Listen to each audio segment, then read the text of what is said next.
नमस्कार साथियों, आज हम बात करेंगे पंचायती राज स्थानीय स्वशासन के बारे में। लोकतंत्र की सबसे बड़ी जो समस्या ये रहती है कि सत्ता का विकेंद्रीकरण कैसे किया जाए कि आम जनता तक सहभागिता हो, आर्थिक, सामाजिक, परिवार नियोजन, सभी कल्याण के कार्य ग्राम से जुड़े हों और उसमें एक आम नागरिक की किस प्रकार से सहभागिता हो। तो उसी के बारे में पंचायती राज स्थानीय स्वशासन के बारे में हम यहाँ पर चर्चा करें। सबसे पहले एक शब्द आता है लोकतांत्रिक विकेंद्रीकरण, डेमोक्रेटिक डिसेंट्रलाइजेशन। इसका अर्थ ये रहता है कि गांव के स्तर, ब्लॉक स्तर, जिला परिषद, 3 स्तरों तक सभी की सहभागिता उसके अंदर कैसी होनी चाहिए। तो सबसे पहले अनुच्छेद 40 के अंदर जो है पंचायती राज का जिक्र किया गया है, इसको यहाँ पर दर्शाया गया है। अब सबसे पहले 2 अक्टूबर 1959 राजस्थान के नागौर के अंदर पंचायत का उद्घाटन किया गया था पंडित जवाहरलाल नेहरू के द्वारा।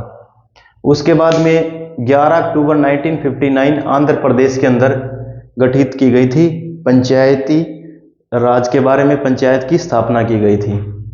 अब जो है अपने 1952 के अंदर जब भारत देश आज़ाद हुआ, सामुदायिक विकास कार्यक्रम चलाए गए थे। पंडित जवाहरलाल नेहरू जी की सरकार थी। तो जो ये सामुदायिक विकास कार्यक्रम चलाए गए थे, तो इनमें ये देखना था कि ये जो सामुदायिक विकास कार्यक्रम है कितने कारगर हैं और आम जनता की भूमिका इसमें कितनी है। इसके लिए एक समिति गठित की गई थी उस वक्त सरकार के द्वारा, बलवंत राय मेहता समिति 1957 के अंदर, कि तुम देखो सामुदायिक विकास कार्यक्रम की जो सफलता है उसके सफलता क्यों नहीं हुई है। तो उसके पीछे का कारण जानने के लिए बलवंत राय मेहता समिति बनाई गई थी। तो बलवंत राय मेहता समिति ने 1957 में अंदर अपनी रिपोर्ट दी कि जो सामुदायिक विकास कार्यक्रम इसलिए कामयाब नहीं है क्योंकि उसमें आम जनता की भागीदारी नहीं है। इसलिए बलवंत राय मेहता समिति ने 1957 में त्रिस्तरीय पंचायती राज का सुझाव दिया था। त्रिस्तरीय पंचायती राज, 3 टायर सिस्टम। त्रिस्तरीय पंचायती राज संरचना ये रहती है कि गांव के स्तर पर ग्राम पंचायत, पंचायत समिति, इसको हम ब्लॉक समिति भी बोलते हैं, और तीसरे नंबर पर जिला परिषद की स्थापना की जाए। तब जा करके सभी की इसके अंदर इन्वॉल्वमेंट होगी, सभी की पार्टिसिपेशन जरूरी है। उसके बाद जो समिति आई थी वो आई थी अशोक मेहता समिति 1977 के अंदर। अशोक मेहता समिति ने यह बताया कि द्विस्तरीय पंचायती राज व्यवस्था होनी चाहिए। द्विस्तरीय पंचायती राज व्यवस्था के अंदर ग्राम पंचायत, जिसके अंदर 10 से 20 गांव मिलकर एक मंडल का निर्माण करेंगे, और उसके बाद में जिला परिषद रहेगी। इन्होंने ब्लॉक समिति को बीच में से हटाने के लिए बोला कि 2 स्तर पर अपना काम चलेगा। लेकिन उसके बाद तीसरे नंबर पर GV राव समिति आई थी। GV राव समिति ने कुछ खास अपनी रिपोर्ट नहीं बनाई, 1985 के अंदर आई थी। उन्होंने कहा कि जिला स्तरीय जो निकाय है उसको भी लोकतंत्र के अंदर महत्वपूर्ण स्थान दिया जाना चाहिए। देन उसके बाद हमारी चौथे नंबर पर जो लक्ष्मीमल सिंघवी समिति आई थी 1986 के अंदर, उन्होंने ये बताया कि जब तक हम इन पंचायतों को संवैधानिक दर्जा नहीं देंगे, स्पष्ट और निष्पक्ष ये चुनाव नहीं करवाएंगे, तब तक ये चीज़ें लागू नहीं होंगी। तो लक्ष्मीमल सिंघवी ने ये सुझाव दिया था। लेकिन इन समितियों ने ये बोला कि पूरे भारत के अंदर पंचायती राज स्थापित होना चाहिए, लेकिन होना तो चाहिए, लेकिन उसको संवैधानिक दर्जा भी मिलना चाहिए।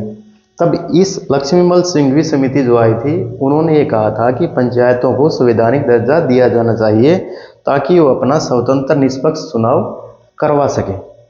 उसके बाद की कुछ समिति आई हैं, ज़्यादा मतलब इतनी इम्पोर्टेंट नहीं है जितनी कि ये लक्ष्मीमल, GV राव, अशोक मेहता और बलवंत राय मेहता समिति आई थी। उसके बाद PK थुंगन समिति, VN गौडगिल समिति और सादिल अली समिति 1964 के अंदर आई थी। अब बात करें कि बलवंत राय मेहता समिति जो आई थी उसको वास्तुकार और शिल्पी भी माना जाता है।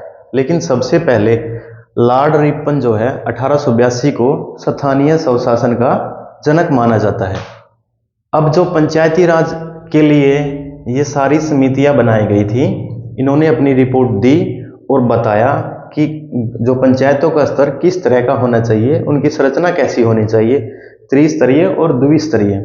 अब जो है असली कार्य और काम अब आता है कि 73वां संविधान संशोधन जब हुआ था, भाई पंचायतें तो बन जाएंगी लेकिन उनको राइट भी होने चाहिए पूरे अपने इलेक्शन के, निष्पक्ष चुनाव के, अपनी सत्ता जो गांव में, शहरों में स्थानीय जो निकाय होते हैं उसमें जो है पार्टिसिपेशन जरूरी है।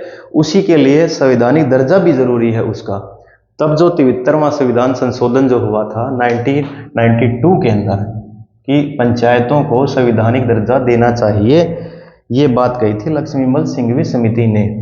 तब जाकर के राज्यसभा, लोकसभा, राज्यसभा और फिर उसके बाद राष्ट्रपति के सिग्नेचर होने के बाद में ये कानून बना था 24 अप्रैल 1993 के अंदर कि इन पंचायतों को संवैधानिक दर्जा दिया जाना चाहिए। और 24 अप्रैल से ही पूरे भारत में पंचायती दिवस मनाया जाता है। पंचायत दिवस मनाया जाता है पूरे भारत के अंदर 24 अप्रैल 1993 को, क्योंकि उसी दिन जो है इनको संवैधानिक दर्जा प्राप्त हो गया था। अब जो है कुछ मुख्य बातें इसके अंदर क्या रही कि संविधान के भाग 9 के अंदर, ये संविधान का भाग जो 9 है उसके अंदर पंचायती राज का, स्थानीय स्वशासन का जिक्र किया गया है। और अनुच्छेद 243 से 243 ओ तक इनको संविधान के अंदर कुछ शक्तियां दी गई है कि जैसे 1/3 स्थान महिलाओं के लिए आरक्षित है। वो जो बात है वो 243 घ के अंदर कही गई है। पंचायतों का जो स्तर है वो त्रिस्तरीय प्रणाली को मंजूरी दी गई 73वां संविधान संशोधन के द्वारा ही। और चुनाव राज्य आयोग करवाएगा पंचायतों का। प्रत्येक 5 वर्ष के लिए पंचायतों का चुनाव राज्य आयोग करवाएगा। अगर 5 वर्ष से पहले पंचायतों का विघटन हो जाता है, भंग हो जाता है पंचायतें, तो 6 माह के भीतर ही दोबारा से इलेक्शन करवाएगा राज्य निर्वाचन आयोग। अब SC/ST समुदाय को भी इसके अंदर जनसंख्या के अनुपात में आरक्षण दिया गया है। न्यूनतम आयु 21 वर्ष की गई थी। लेकिन एक अच्छी बात यह रही कि 61वां जो संविधान संशोधन हुआ था उसके बाद में जो हमारी वोट डालने की उम्र जो है वो 21 वर्ष थी, उसको घटा करके 18 वर्ष कर दी गई थी। अब जो है ये जो संविधान के अंदर अनुच्छेद 40 है, DPSP राज्य के जो DPSP के अंदर अनुच्छेद 40 के अंदर अपना पंचायती राज का वर्णन और जिक्र किया गया है। अब पंचायती राज का जो 73वां संविधान संशोधन हुआ था, ये क्वेश्चन कई बार पूछ लिया जाता कि उस वक्त PV नरसिम्हा राव की सरकार थी, प्रधानमंत्री थे, कार्यकाल रहा है उनका 20 जून 1991 से 16 मई 1996 तक उनका कार्यकाल रहा। अब जो राज्य वित्त आयोग की बात की जाए, पंचायतों के लिए जो गठन होगा, गठन के बाद में पंचायतों को जो वित्त कहाँ से मिलेगा, उसके लिए जो है वो राज्य वित्त आयोग का गठन किया गया है संविधान के आर्टिकल 243 झ के अंदर। अब हमने इम्पोर्टेंट बातें इसके अंदर ये पढ़ी हैं कि पंचायती राज जो है सबसे पहले स्थापना कब हुई थी? 2 अक्टूबर 1959 के अंदर नागौर राजस्थान के अंदर। सबसे पहले 2 अक्टूबर को ही क्यों हुई थी? क्योंकि 2 अक्टूबर को महात्मा गांधी जी का जन्मदिन था। उसी दिन जो है पंचायती राज व्यवस्था की स्थापना की गई थी, पंचायत स्थापित की गई थी। देश की पहली पंचायत राजस्थान के अंदर नागौर में पंडित जवाहरलाल नेहरू जी के द्वारा। उसके बाद 11 अक्टूबर 1959 को आंध्र प्रदेश के अंदर हुई थी। तो ये कुछ मुख्य बातें थी जो पंचायती राज के बारे में बताई गई है आपको।